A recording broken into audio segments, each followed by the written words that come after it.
Hi, I'm 𝗎𝗫 Lynch. Welcome to Fearless, helping you have a fearless faith in a compromising culture.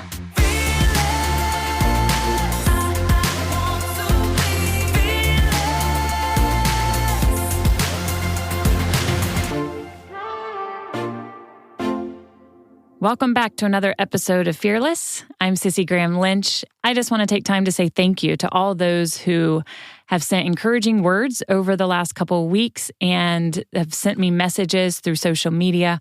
Thank you. I'm so glad you have enjoyed Fearless, and I pray that I can continue to be a voice to shed light on what you believe and why you believe it on political, social, and biblical issues. And today we're going to discuss something where I've just really have been kind of discouraged because I've seen Christians who have continuously turned a blind eye. And we now as Christians and as a nation are facing something so historic, which will turn Christians, they will basically turn Christians into third-class citizens. And that's what we're going to talk about today on Fearless.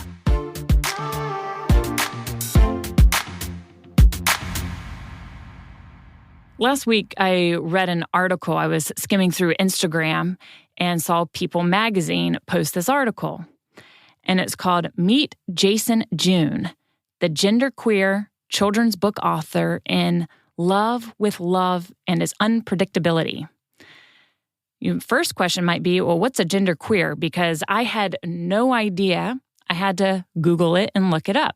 Genderqueer, if I have to inform you today, is a person who does not subscribe to conventional gender distinctions, but identifies with neither, both, or a combination of male and female genders.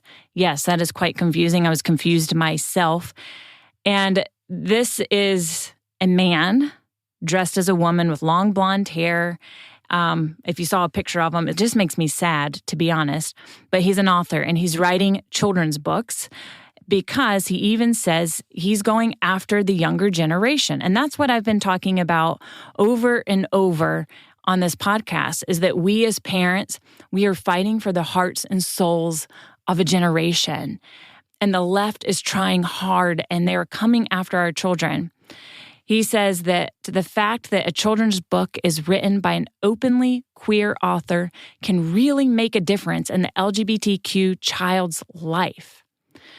And he says there is never an age where it's inappropriate to talk about queer people. Queer people are kids. First off, no. Have you ever noticed how the LGBTQ community, they recruit, and they recruit hard? Why? Because they can't reproduce, so they have to recruit, and they're recruiting after our children. And they are coming hard after our children. So this article is just one example of how they're coming after the next generation, because he even says he wants to change the hearts of the younger generation. And many people I know, especially Christians, have wanted to allow the LGBTQ community to do their thing, as long as we as Christians can keep doing our thing. You know, I've heard friends of mine say, you know what, you do your thing, I'll do mine, just leave me alone and we can all be happy. But they misunderstand the agenda of the LGBT community. And let's look at some examples, shall we? What if my little girl Margaret comes home from school and her teacher said she could decide any time to be a boy, a girl, or neither, or change back and forth, whatever makes you feel good about yourself? Now she's confused, just like I was confused after reading what a genderqueer is. It's all confusion, and they're creating confusion in our children. But let's talk about if you have a business. Say you own a restaurant and a 6'2" male dressed as a woman wants to be the hostess of your restaurant, the first face people will see when they come into your restaurant or into your business. Now, by law, you can't turn them away. So the idea of what you had thought all these years, you do you and I'll do me, that didn't work for you.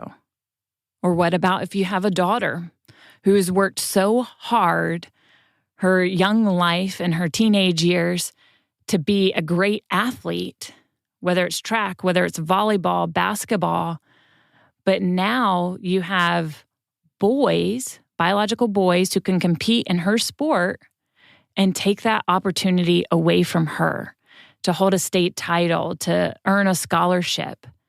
So these are things that we are truly facing. These are real stories of people turning a blind eye, because now we face the consequences. I can remember sitting on my couch in 2015 when the Supreme Court of the United States made the announcement in legalizing gay marriage.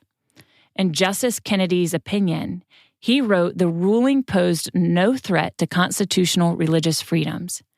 He then went on to write, gay marriages involve only the rights of two consenting adults whose marriages would pose no risk to themselves or third parties. Justices Alito, Thomas, and Scalia, they differed greatly. Alito stated traditionalists would be allowed to keep their beliefs in home. He actually said they could whisper their thoughts in their homes, but if they uttered their beliefs publicly, they would be labeled bigots and treated as such by governments, employers, and schools. Now, we fast forward 6 years, and Alito was 100% correct. He was almost prophetic. We all have seen it. We've read it or experienced it. I myself have been called all kinds of names for my stand on traditional marriage and for the protection of my children from transgenderism, even in my RNC speech. But we've seen it. Wedding vendors, business owners, government leaders, students, ministries, judges, and the list goes on, who have been punished, silenced, or sued for the Christian convictions that marriage is between one man and one woman. So when we legalized gay marriage, we've now seen 6 years later, it wasn't just for the couple themselves. This is affecting each and every single one of us. Because the LGBT community, they work hard. They are activists who are well-funded, and they have a plan, and they've executed this plan over 30 years. Where we as Christians continue to be caught off guard. We're caught in the crosshairs. Now that our children are coming home with books about homosexuality or being transgender or choosing whatever, now we're caught off guard and we don't know what to do.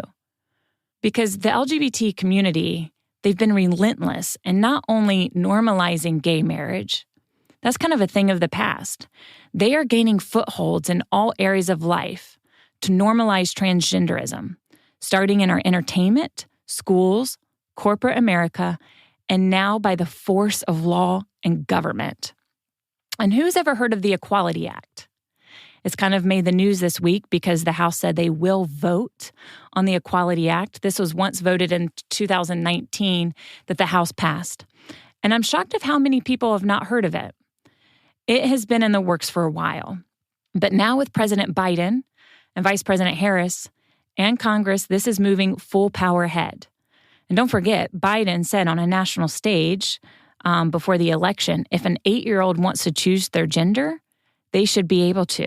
This is now our President of the United States says an 8-year-old should choose their gender. Most 8-year-olds cannot even find their shoes in the morning or decide what to wear. But we as a nation will encourage them and confuse them to pick their sex. And then President-elect at the time said that the Equality Act will be one of his top priorities in the first 100 days. We are now seeing that happen right now. But the name Equality Act, that's quite a deceiving name because the Equality Act does not mean equality for all. So what would the Equality Act mean? Let's go through a list. And I just want to add much of this information and the facts that I'm getting ready to read has come from Decision Magazine, a publication of the Billy Graham Evangelistic Association. It's a magazine that my grandfather started years ago. I highly recommend it. I save almost every edition to be able to look at facts, to know what's going on in our culture from a biblical standpoint. I highly recommend you check it out. But what does the Equality Act mean? Churches and religious schools and other faith-based nonprofits would be required to abide by the newly framed Civil Rights Act and related codes. The law would give no exemption for religious institutions, and it invalidates the Federal Religious Freedom Restoration Act. Let's keep going. The rights of parents to make choices for their children on questions of sexuality or gender, including medical treatments, that would be superseded by federal civil rights codes. The law would also strip parents of their right to raise and educate their own children if their beliefs contradict government mandates. Biological males can bathe and bunk with women. We've already seen that. We've seen that in the news. Biological males who now identify as women, they would have the rights to women's private spaces, such as bathrooms, locker rooms, prison cells. Women's shelters, we've seen that in Anchorage, Alaska. Homeless shelters, hospital rooms, women's conferences. How about college dorms when you send your little girl off to college? And even elder care facilities and sports leagues. We've seen in the news bakers and florists, photographers, videographers, web designers. About wedding venue owners. I have family in the wedding business. What happens to them? Or even our public officials who believe in the traditional marriage. These people would now become targets because they go after these people. We've seen it. We look at Jack Phillips, the baker from Colorado, who even after winning his Supreme Court case has been targeted over and over in legal battles. How about faith-based adoption agencies or women's shelters could be forced to be shut down?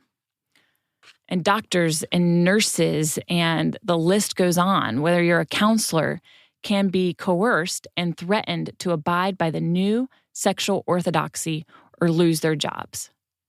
And people who fail to use transgender pronouns can be fined or fired. This new sexual orthodoxy would be mandated into our curriculum, into our schools, and it would just have a huge impact with our children, whether it's from field trips, whether it's in their dorms, at schools, and universities. The Equality Act, or if you should say what some people call the Inequality Act, contains no specific protection for Christian or Christian ministries. We will become third-class citizens. Let me say that again. The Equality Act, it's really not equality at all because there's no protection for Christians or Christian ministries. You will become a target, and we will become third-class citizens. The president and CEO of the First Liberty law firm, he told Decision Magazine, the Equality Act attempts to make sure that all cases, LGBT rights trump religious freedom in every situation.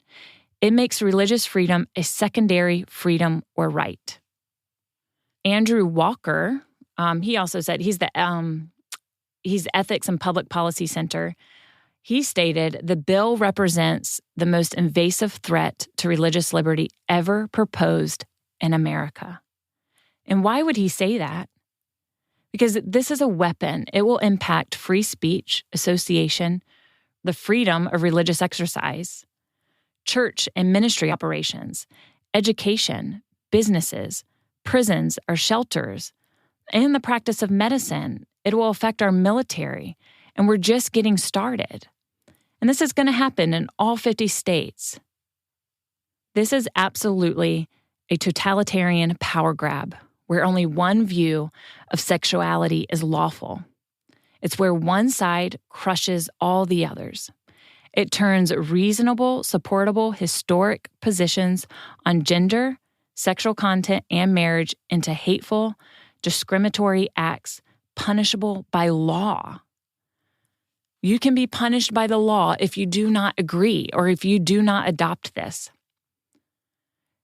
And right now, this week, depending on when you listen, the House will probably pass this. They've already said that's on their agenda.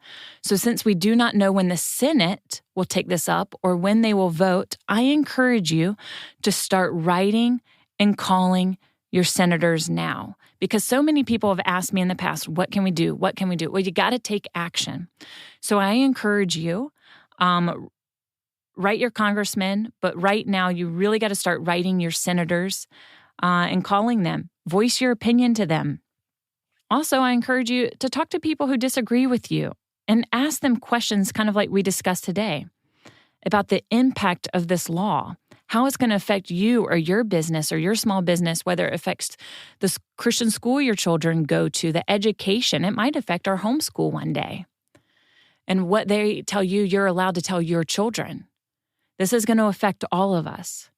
So I encourage you, ask those questions to people who disagree, because most of the time they will be clueless because they just see the Equality Act bringing equality to everybody, but it really is not.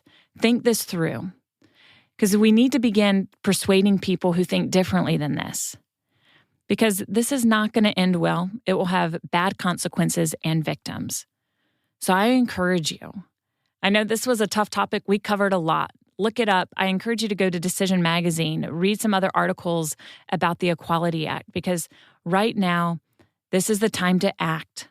Take action, call your senators. We need to be in prayer, and we have to be educating others. I guarantee many of your friends around you might not have heard of the Equality Act, and if they have, they haven't realized how this is going to affect them. We can do this. Don't grow weary.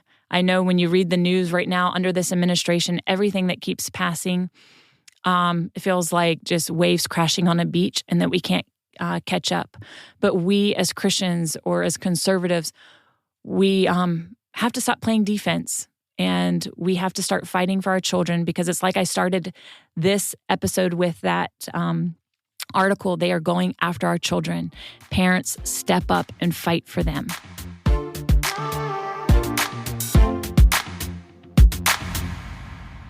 Thank you for joining me on another episode of Fearless. Once again, I encourage you to check out Decision Magazine from the Billy Graham Evangelistic Association.